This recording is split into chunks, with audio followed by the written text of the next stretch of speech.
24 de noviembre de 1971, un hombre entra al aeropuerto de Portland portando un maletín y compra un boleto de ida a Seattle, Washington. El hombre se identifica como Dan Cooper y junto a otros 36 pasajeros y 6 miembros de la tripulación abordaron el vuelo 305 de Northwest Airlines.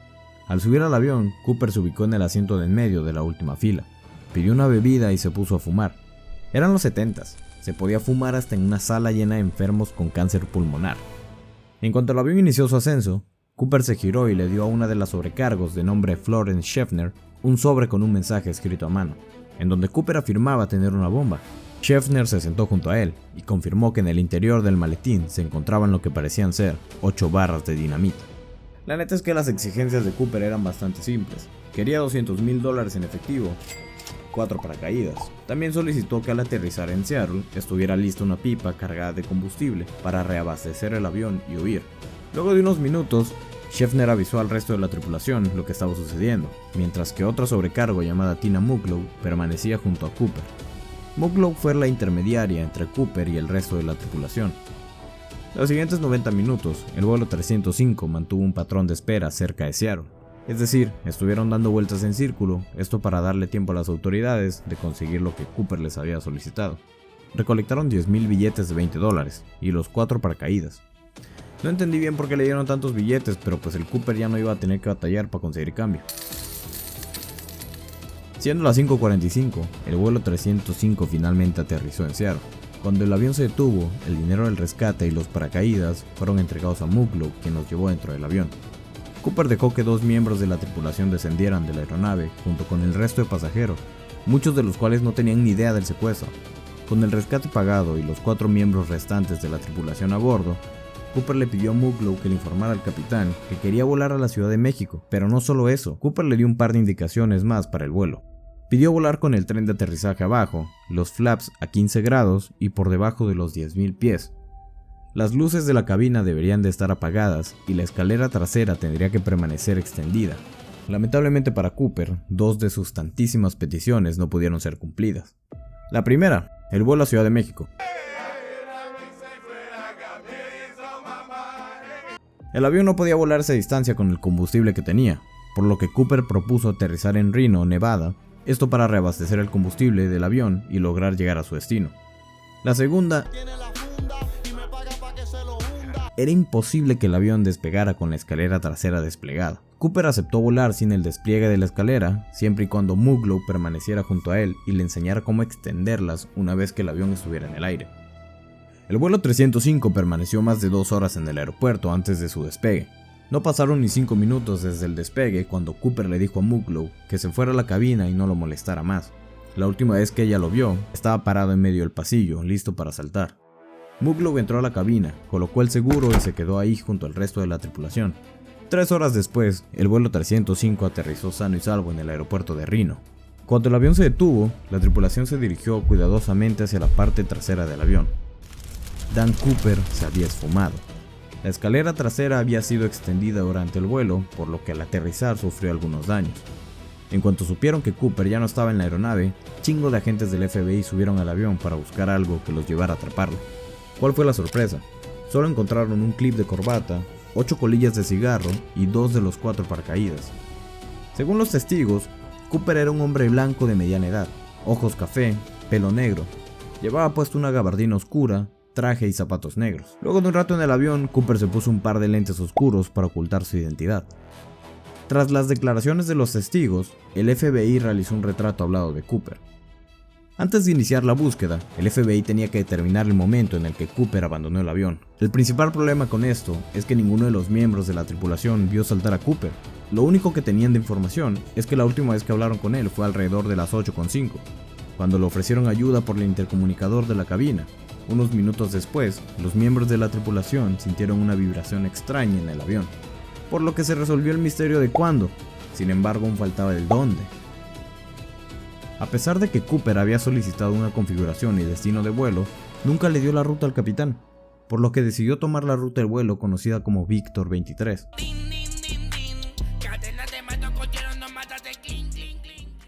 Usando el trazado de Víctor 23, la policía pudo calcular el espacio aéreo por el que sobrevolaba la nave cuando Cooper saltó.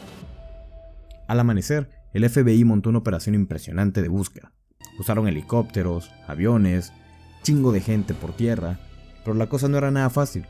Aún sabiendo el cuándo y el dónde, la zona donde pudo haber aterrizado Cooper era muy difícil de descifrar. Era como buscar una aguja en un pajar. Luego de un par de días de extensa búsqueda, bajo un clima nada favorable en un terreno sumamente difícil, las autoridades no encontraron nada de Cooper ni de sus pertenencias. Al no obtener resultados, a principios de diciembre, el FBI cambió un poco el plan para dar con Cooper. Esta vez irían tras el dinero. Los $200,000 del rescate habían sido retirados del Seattle First National Bank. Este dinero pertenecía a un fondo de rescate para situaciones de peligro. Es por eso que los números de serie de los billetes que le entregaron a Cooper estaban registrados en una lista, que rápidamente fue compartida a otras instituciones bancarias, al gobierno y al público en general. La aerolínea y algunos periódicos del país comenzaron a ofrecer recompensas para quien encontrara un billete con alguno de esos números de serie. Sin embargo, esto no funcionó. Años después, un niño encontró 3 fajos de estos billetes en Tina Bar, una playa no tan cercana a la zona donde supuestamente Cooper había aterrizado. La realidad es que desde el principio, el FBI barajeó la idea de que Cooper no había sobrevivido al aterrizaje, pues esto debido a que el clima de ese día no era nada favorable como para realizar un salto a 10,000 pies de altura. Aunque a primera impresión parecía que Cooper tenía controlada la situación, existen detalles que dejan ver su poca experiencia con los paracaídas. En un inicio, Dan Cooper solicitó 4 paracaídas, esto para que la policía creyera que se lanzaría junto a otros 3 rehenes, y así evitar que le enviaran paracaídas en mal estado o mochilas vacías. Aunque el FBI sí se planteó la idea de enviarle señuelos de paracaídas, el hecho de poner en riesgo la vida de un civil hizo que esa idea quedara descartada rápidamente. Pero la realidad es que a los del FBI sí se les fue un paracaídas de entrenamiento entre los 4 que le dieron a este güey. Uno de los 4 paracaídas que recibió no era más que utilería de entrenamiento militar, dejando ver su poca experiencia con paracaídas porque ese fue uno de los 2 que Cooper eligió para saltar del avión. Pues muy chingón dando las indicaciones de vuelo, pero no supo distinguir entre un paracaídas bueno y uno de utilería. Durante un tiempo se creyó que D.B. Cooper era un exagente de la CIA, ya que el avión que secuestró era un Boeing 727, mismo modelo que usaba la CIA en la guerra de Vietnam para enviar tropas y suministros de manera encubierta, gracias a la escalera trasera misma por la que Cooper salió del avión. Pero ¿y si ese no fue el motivo por el cual Cooper eligió su avión? Entonces, ¿cuál fue? Según declaraciones de Muglow, Cooper le dejó en claro que no tenía un resentimiento en contra de la aerolínea. Simplemente el vuelo 305 estuvo en el lugar y momento indicado. Lo que sí está claro es que Cooper no era un tipo improvisado. El güey conocía el avión, conocía de aviación, estaba familiarizado con el área, usó lentes oscuros para no ser identificado y no dejó casi nada de evidencia. Incluso la nota que le dio la sobrecargo se la pidió de vuelta para que no tuvieran pruebas de su caligrafía. O sea, no mames, nomás faltó que este cabrón le borrara la memoria a los pocos testigos que lo vieron. La única prueba contundente que hay del crimen de este vato es el boleto de avión en el que escribió su nombre. Y ni siquiera sabemos si es un nombre real, que lo más probable es que no sea. Para cuando el secuestro se hizo público y los periódicos lo publicaron, el FBI ya tenía una lista de sospechosos, entre ellos un hombre en Portland de nombre D.B. Cooper. Esta persona fue descartada rápidamente, pero gracias a él es que Dan Cooper es mayormente mencionado como D.B. Cooper. Aunque no se sabe a ciencia cierta, el hecho de que Cooper solicitara el dinero como moneda americana abre la puerta a las sospechas de que quizá Dan Cooper no era ciudadano estadounidense. Las investigaciones del FBI llevaron a interrogar a miles de sospechosos durante todo ese tiempo. Evidentemente no te voy a mencionar a todos los que el FBI ha investigado, pero ahí te van los más interesantes. Richard McCoy, 1972. Luego de secuestrar un Boeing 727 y escapar de la misma forma que Cooper, así es, o sea, mismo avión, mismo escape. McCoy también usó un nombre falso, pidió 4 paracaídas y se lanzó sin previo aviso. Aquí hay de dos, o si era Dan Cooper o era un fanático enfermo del original D.B. Cooper. A McCoy lo arrestaron 2 días después del crimen y fue condenado a 45 años de prisión. Murió encerrado un par de años después. Incluso antes de morir fue interrogado otra vez, pero siguió negando ser D.B. Cooper. Robert R. Se convirtió en sospechoso en 1978. Y cómo no, si el güey era paracaidista y piloto de helicóptero en el ejército, tenía experiencia con armas y explosivos. Robert había sido expulsado del ejército meses antes del secuestro, por lo que ese podría haber sido el motivo. Pero a diferencia de Cooper, Robert tenía los ojos claros y era mucho menor, ya que al momento del secuestro Robert tenía 28 años, una diferencia considerable respecto a lo que aparentaba Cooper, que serían unos 40-45. Dwayne Weber fue sospechoso en 1995.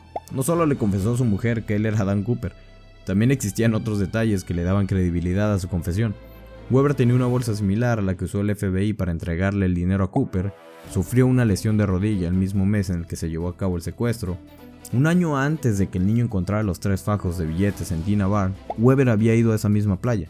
En 1971, Weber tenía 47 años. Su complexión física coincidía con la de Dan Cooper. Fue a la guerra, y como si no pudiera saber más, su esposa confesó que Weber tenía pesadillas recurrentes donde dejaba sus huellas en la escalerilla de un avión. O sea, no mames, es como que a huevo querían que supiera que él era D.B. Cooper. Sin embargo, para el FBI fue solo un loquito más queriendo llamar la atención, pues no coincidían sus huellas ni su ADN con el encontrado en la escena del crimen. Algo que hay que recalcar es que el ADN del supuesto D.B. Cooper ni siquiera se sabe si es realmente de él, ya que proviene del broche de su corbata. En la escena del crimen existía un elemento clave para obtener el ADN de Cooper, el cenicero. Ahí Cooper había dejado entre 8 y 10 colillas de cigarro, sin embargo el FBI perdió esa evidencia y nunca lograron recuperarla. Estás bien pendejo. Will Smith fue sospechoso en 2016. No ese Will Smith, otro, uno que no golpea comediantes. Smith fue parte del ejército gringo y participó en la Segunda Guerra Mundial. Tenía experiencia como paracaidista y 43 años al momento del secuestro. Trabajó como encargado de almacén en una empresa ferroviaria durante muchos años. Sin embargo, en 1970, la empresa se declaró en bancarrota y Smith perdió su empleo. Eso le dio un motivo al crimen debido a que el auge aéreo fue parte importante para la caída del transporte ferroviario. Pues ya era mucho más sencillo moverse en avión que en tren. Más allá de eso, no existió nada que lo conectara con el crimen. Han pasado más de 50 años desde que el secuestro al vuelo 305 de Northwest Airlines ocurrió. 50 años en los que el FBI no pudo resolver el misterio de quién era Dan Cooper. En 2016, el caso fue cerrado oficialmente, y el FBI mencionó que mientras alguien no presente evidencia sólida, el caso seguirá cerrado, dejando así en el olvido policíaco a la leyenda de D.B. Cooper.